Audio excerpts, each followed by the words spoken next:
I have been relatively conflicted on the new Pathfinder system that Bungie has introduced. It is the replacement for Bounties, something that is supposed to be more streamlined and get you better rewards without all the hassle. So I went through and I looked to see whether or not they're better. Here we have a total of 6 Gambit nodes. We have ourselves 4 Crucible nodes. We've also got 4 Vanguard nodes here. So clearly this is more of a Gambit focused Pathfinder, and there's 6 multi objectives, and it takes 5 minimum to complete, and there are 20 maximum. So for a Gambit main, your path is pretty straightforward. It's going to take a total of 5 nodes to reach the completion, 3 of those including Gambit bounties, 30 auto rifle kills, 10 arc jolt kills, void abilities with no defined number, rather a percentage, solar ignitions with no defined number, rather a percentage, and Gambit combatant scorn focus. For Crucible mains, it is also going to be a 5 node path, with those nodes being complete matches with no defined number, unranked focus, collect heavy ammo 3 times, 30 precision hand cannon kills with a guardian focus, weakening suppression kills, no defined number, combatant kills, heavy focus, crucible focus. So I'm assuming with the multi nodes, the focus is there, like with heavy or guardian kills. It's supposed to alleviate that sort of pain, whereas in other playlists like Vanguard, you're going to have to get about 50 or 100 kills to fill out that goal. As for Crucible, maybe it'll take like 25. Now, the story here is a little different for PvE mains like myself, those who sort of are more attracted to the Vanguard playlist. Here it's going to take you a total of 6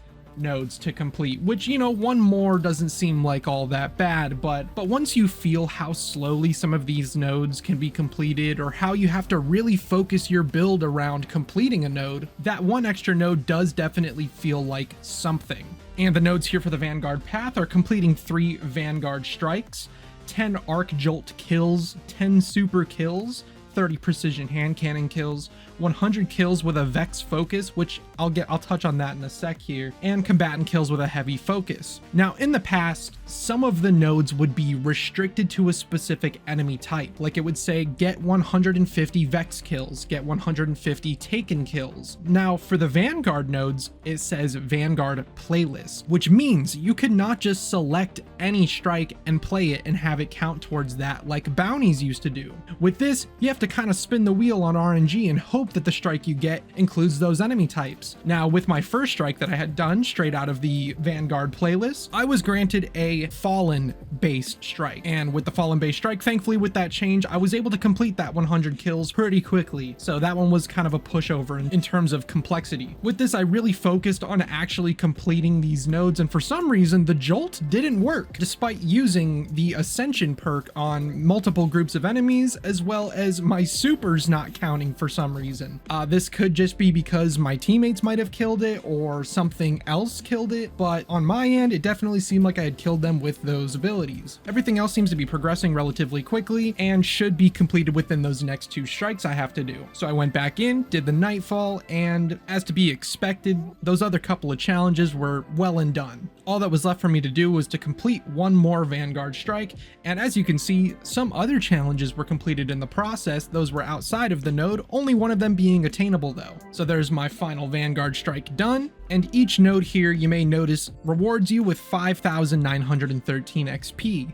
There are no increasing XP gains for progressing nodes, so some of the harder nodes are still awarding you only 5,913 XP. In my opinion, if one node is going to be challenging me with getting 10 heavy kills and another node challenging me with getting 300 or 150 kills of a certain enemy type, or getting 10 super kills, I do feel that some of those more difficult objectives should award a bit of a higher XP gain, but that's just me. So in comparison to how bounties were awarding XP, daily bounties were awarding 6,000 XP, repeatable bounties were awarding about 3,000 XP. Here we're getting about 5,913, so each of these is equivalent to a daily bounty in the past. And for daily bounties in the past, you could get about 5 of those, reaching about 30,000 XP. Here we're getting about 29,565 XP if we're going on our most efficient route, which is 5 nodes, plus the challenger XP that you would get from the path completion. Now, it's not mandatory to complete a path. You can just go ahead and farm the rest of the bounties on your Pathfinder here, but that would include you going to not only Crucible, but also Gambit and doing multiple different loadout switches for different weapon types, enemy types, element types, and some of them progress at a very, very slow pace. It costs about 10,000 Glimmer to reset your Pathfinder, so not too big and not too hefty of a cost there. But now we move on to our repeatable Pathfinders, where we can see they're kind of shuffled. With this, we get 4 Gambit,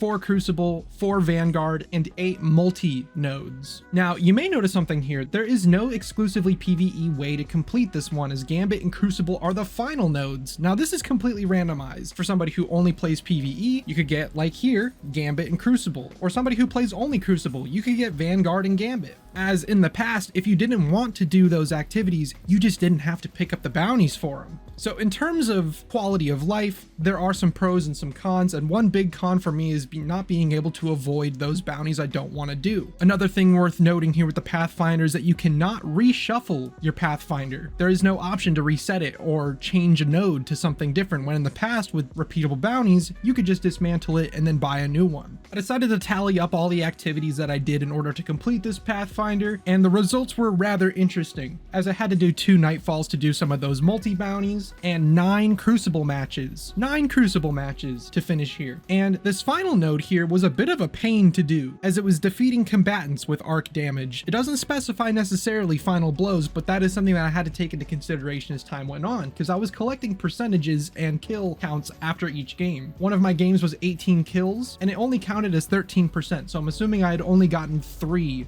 final blows there, and 3 of those were arc super kills. The next game I got 18 kills with a 15% increase, and one of those being an arc super kill. The next game, 9 kills, no super, with a 5% increase. And my final game was 20 kills, 2 of them being super kills, an 18% increase for the finish. But as you can see, in the process of doing that, I did complete another whole path. So the overall XP gains here were pretty high, but that's the thing, is that sometimes when I'm completing other bounties while doing a different activity, it doesn't feel like I'm progressing as much. Sometimes nodes further down the line that I wouldn't be able to claim at the end are being completed. Now, this could just be some side effect of me trying to speed run these in order to complete this challenge for myself and figure out, are these Pathfinders much better than bounties? I felt there were many occasions where I was looking at my Pathfinder and the path that I had set for myself wasn't progressing that much, but nodes around it that were not claimable yet were being completed. And I guess at the end of the long run, once a bunch of other nodes are connected and you redeem them all, that sure does feel nice. But the process of reaching that point felt tedious. Now, this was interesting. I reset my node for the last time here, and one of them was already completed, so I mean, I guess kind of a blessing in disguise. But there are some other problems here. Now, we have 4 Gambit, 4 Crucible, 4 Vanguard, and 8 multi, same as our last repeatable Pathfinder. This one here required Vanguard or Crucible to be completed. Now, with this given card here, my fastest completable path would be including that already completed Gambit one, streamlining my success down to completing 4 nodes, which is pretty solid for me, but odds are that this is a bug and this is not going to be something that you're going to be seeing very often. Hypothetically, if this weren't completed, the fastest PvE only path would be 6 nodes. If you're a PvP main, you're kind of screwed out of luck here. With that top one, you're restricted to purely Gambit there. The second one, sure, you can do Crucible, but then you got to go to either Gambit or Vanguard Strikes, or take a very long path out of the way down to another Crucible node. I almost feel like each of these sections should have another extra line through it connecting some of these, like an X in the center as opposed to just a singular line. I feel like that would open up a bit of the freedom in which ways you can go with your path, at least in the earlier stages. But with the Pathfinder, I was finding it was taking longer to complete less nodes for more rewards. Now, on paper, that's nice, but how does it feel? That's kind of a part of why I wanted to make this, is it doesn't feel necessarily that free. It doesn't feel like you have much freedom in what you're doing. See, in the past, when I would play Crucible, I would go to Shacks, I would pick up all the bounties I could, I'd play 1 or 2 matches, and all of those were done. Aside from maybe the one that says like complete 3 matches or complete 2 matches or whatever. Or I would play 1 or 2 strikes, and I'd have a whole slate of 6, 7, 8 bounties done at the end of the activity. And it's kind of interesting given that Bungie kind of studies into psychology when it comes to rewarding a player for player retention. I feel like I was getting more of a serotonin boost after turning in 8 bounties at once than I am turning in 1 or 2 nodes at a time. time. Like maybe I was getting less XP, maybe I was getting less rewards from doing bounties, but slamming all those bounties in on one fail swoop is very nice feeling. And you can kind of do that with Pathfinder, it just takes a lot longer to reach that point. Now, of course, all of this is clearly a subjective take. Some people may love the Pathfinder, but for myself, I do feel it is rather restrictive in not only your play style for your loadouts and whatnot, but also what you play. And I feel like handing that freedom to the player is one of the big things I liked about bounties, is that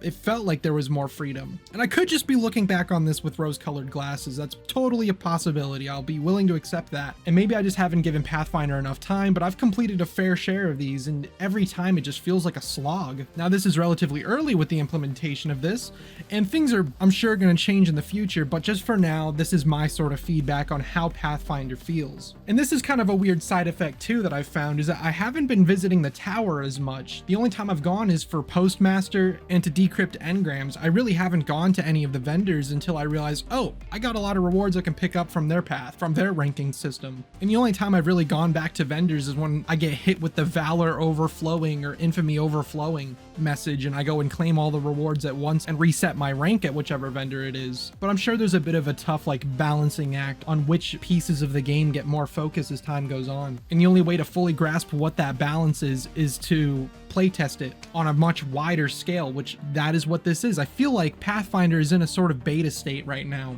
As it stands right now, Pathfinder for me does not feel the greatest. I mean, sure, I'm still of course going to use it and of course level it up and focus on it a bit, but I feel it sort of takes the focus away from the actual activity itself and places it more on what method am I using to kill these enemies. Anyways, I want to know what you guys think of the Pathfinder. You think that it's a solid system, or do you think that it's kind of a step back in terms of how bounties work? I'd like to hear your input. I want to know how you feel about it. What are your pros and what are your cons? Anyways, that's all for me today. I have a Discord server if you guys want to join into that. I have a new series that I'm starting here based around Destiny fashion, baby, the drip game, a little series called Drip Check, where if you join that Discord server, there is a channel in there that you can throw your fashion into, and it might get featured in a future upload. We'll do some competitions with it, maybe do some rewards and whatnot. There's an LFG in there. It's a place to hang out. Come on in. Anyways, leave a like if you like, subscribe if you wish. It's not mandatory, but it's always so appreciated. And take care. Catch you guys on the flip side. Deuces.